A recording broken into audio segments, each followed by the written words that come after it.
November 9, 2025, a date that will live in the memory of millions of Filipinos. In the early hours of the morning, as the horizon began to fade behind walls of thick cloud, the first distant roar of the ocean warned of what was coming. The wind was restless, impatient. The air felt heavy, almost electric. And then, with terrifying speed, the storm arrived. The eastern coast of Luzon vanished beneath curtains of rain. The ocean, wild and furious, climbed over sea walls and highways. In the province of Aurora, the waves reached heights no one had ever seen before, 6 meters, maybe more, swallowing fishing villages, homes, and memories. What had been quiet seaside towns only the day before were now unrecognizable landscapes of twisted metal, shattered wood, and desperate cries for help. This was Super Typhoon Fung-Wong. A storm so powerful that even seasoned meteorologists hesitated when describing it. Sustained winds of 185 kilometers per hour, gusts nearing 230, and a diameter so vast it stretched across the heart of the Philippines. The typhoon's name, Fung-Wong, the Phoenix, felt cruelly ironic. There would be no rebirth tonight, only ruin. As cameras rolled and drones captured the rising tide, the images were almost unbelievable. Entire bridges torn apart. Cars lifted and carried away like driftwood. Children clinging to rooftops as the water climbed higher and higher. For many, the nightmare had no beginning and no end, only wind, water, and the deafening sound of everything breaking at once. By the time the eye of the storm crossed Aurora province at 9:10 p.m. the region was already devastated. Electricity had failed hours earlier. Communication towers were down. In the darkness, only flashes of lightning revealed the chaos, palm trees bending until they snapped, roofs flying through the air, and streets transformed into rivers of debris. Across the nation, the government's alarms echoed through the night. Evacuations were ordered in 12 regions. More than 1 million people were urged to leave their homes. Schools were closed, flights cancelled, and rescue teams deployed in advance, but the storm was faster than any plan. For the people of the Philippines, this disaster carried a cruel familiarity. Because just weeks earlier, another storm had already torn through their islands, Typhoon Uwan, known internationally as Uwan. It had struck in late October, carving a path across the Visayas region, from Bohol to Samar. That storm claimed over 200 lives, left hundreds of thousands displaced, and filled rivers with the remnants of homes. And now, before the ground could even dry, before grief could settle, the next monster had arrived. 2 storms. 2 names. Uwan, the Mandarin duck, symbol of peace. Fung-Wong, the phoenix, symbol of fire. Peace and fire, back to back. Nature's cruel poetry. As the hours passed, cities across Luzon disappeared beneath water. In Baler, waves struck the coastline like hammers. In Catanduanes, landslides swallowed roads and villages whole. In Metro Manila, floodwaters reached neighborhoods that had never been touched before. Families climbed to their rooftops, waving flashlights into the darkness, hoping someone could see them. Local authorities worked relentlessly.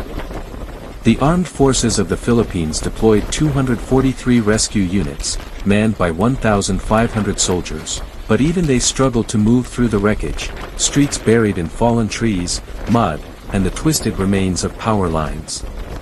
Boats became ambulances. Schools turned into shelters. Entire gymnasiums filled with families holding each other in silence. When morning came, the true scope of the disaster was finally visible. Aurora province was unrecognizable, coastlines erased, forests stripped bare, entire blocks reduced to splinters. In central Luzon, the rain continued for 2 more days, dumping more than 200 millimeters of water onto already saturated ground. Landslides crashed through mountainsides. Rivers broke through dams. Entire provinces disappeared beneath a sheet of brown water. In the Baikal region, nearly 300 flights were cancelled. In the Aurora Sports Complex, over 200 people took shelter, most of them children who had never experienced a storm this powerful. The memories of Typhoon Haiyan, Yolanda, in 2013 still haunted the Philippines, that storm had claimed more than 6,000 lives. Now, residents whispered that Fung-Wong felt just as strong, maybe stronger. Every gust sounds like the end of the world, one survivor said. Reporters on the ground described an ocean that came ashore and refused to leave. In some towns, not a single structure was left standing. President Ferdinand Marcos Jr. declared a state of national emergency. He urged calm, cooperation, and immediate evacuation for those still in danger. But many communities were already cut off, unreachable by land or air. Helicopters dropped food and water where they could, yet thousands remained isolated, waiting. In the small fishing town of Sabang, a man named Hagonoy stood alone outside what used to be a seaside hotel. He had refused to leave. "I wanted to guard the place," he said quietly. "But there's nothing left to guard." He pointed toward the horizon where the ocean had once ended. Now, the line between land and sea was gone. Across the nation, stories like his echoed endlessly. Families searching for loved ones. Parents carrying children through waist-deep floods. Elderly residents sitting in silence beside the ruins of their homes. The storm did not discriminate. It devoured everything, rich or poor, city or village, old or new.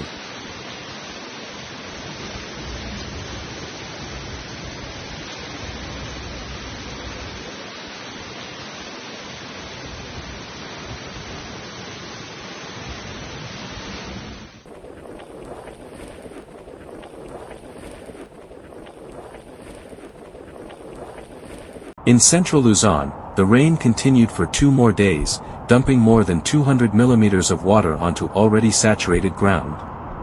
Landslides crashed through mountainsides. Rivers broke through dams. Entire provinces disappeared beneath a sheet of brown water.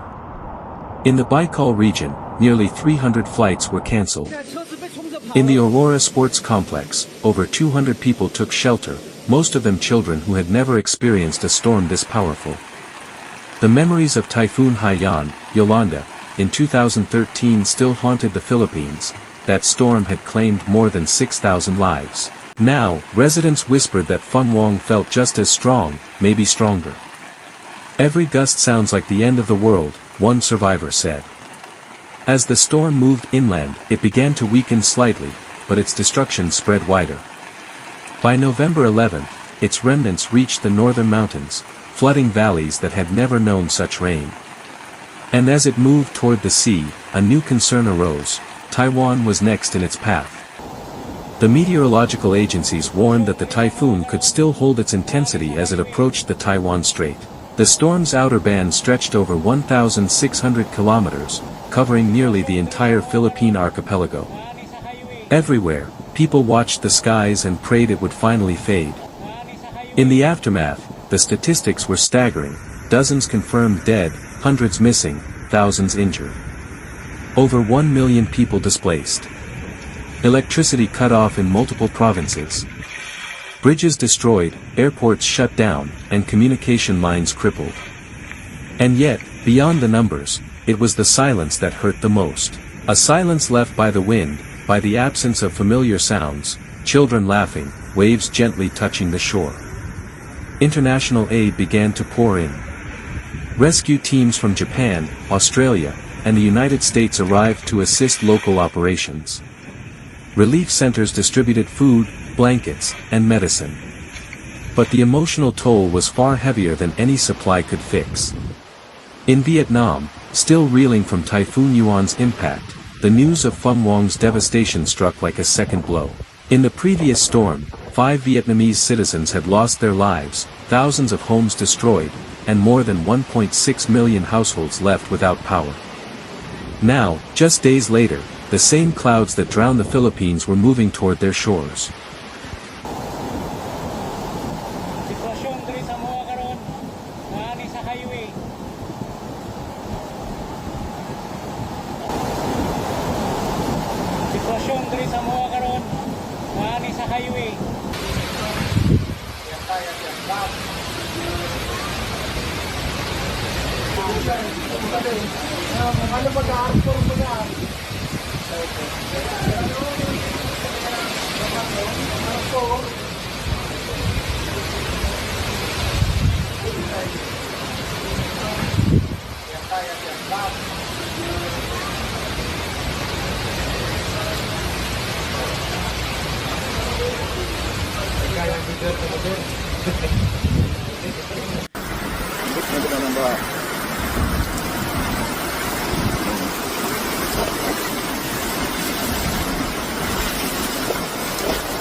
Sa tindahan ko, baha na. Bilis oh.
Across Southeast Asia, a pattern was emerging: stronger storms, shorter intervals, warmer seas. Scientists explained that while the number of typhoons each year may not have increased, their intensity had.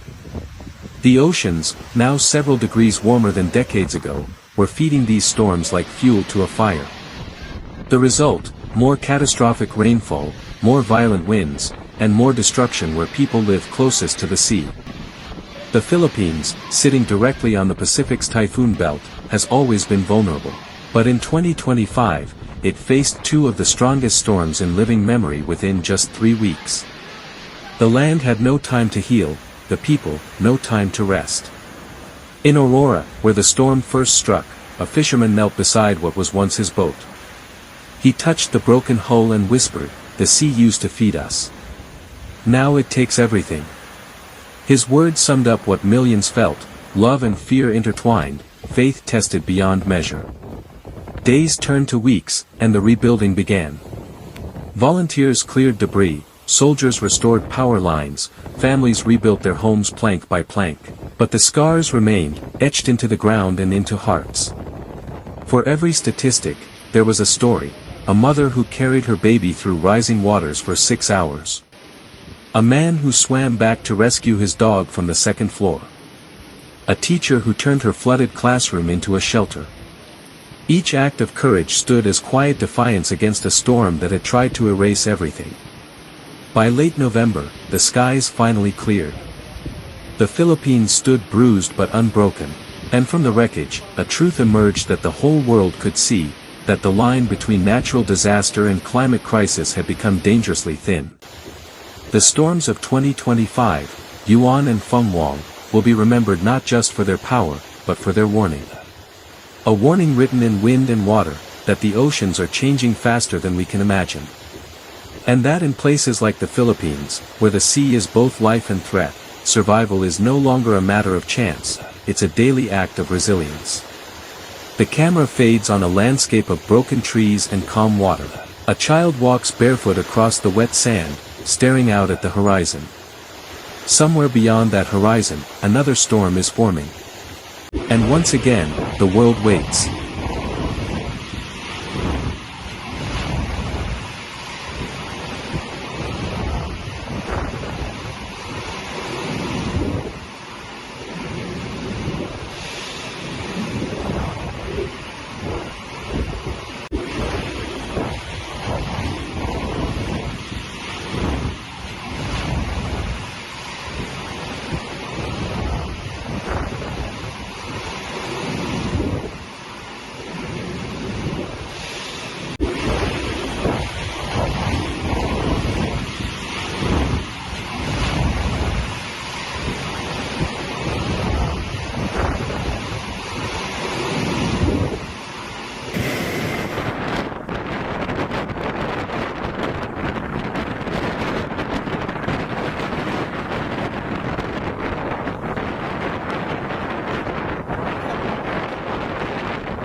Uy, yung motor! Inaabot na guys! Inaabot yung mga motor oh! Ala, yan na!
On November 9th, the Philippines is bracing for one of the most powerful storms to strike.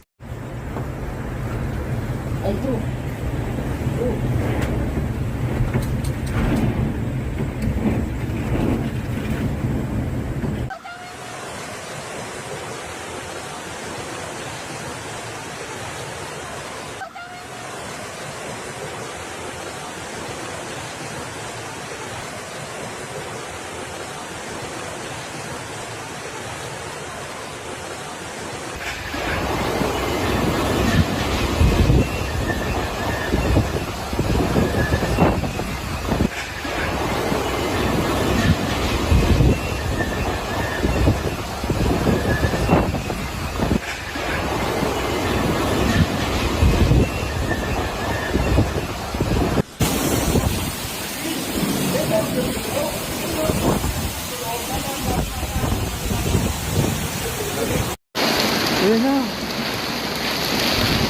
Ito nang ba na.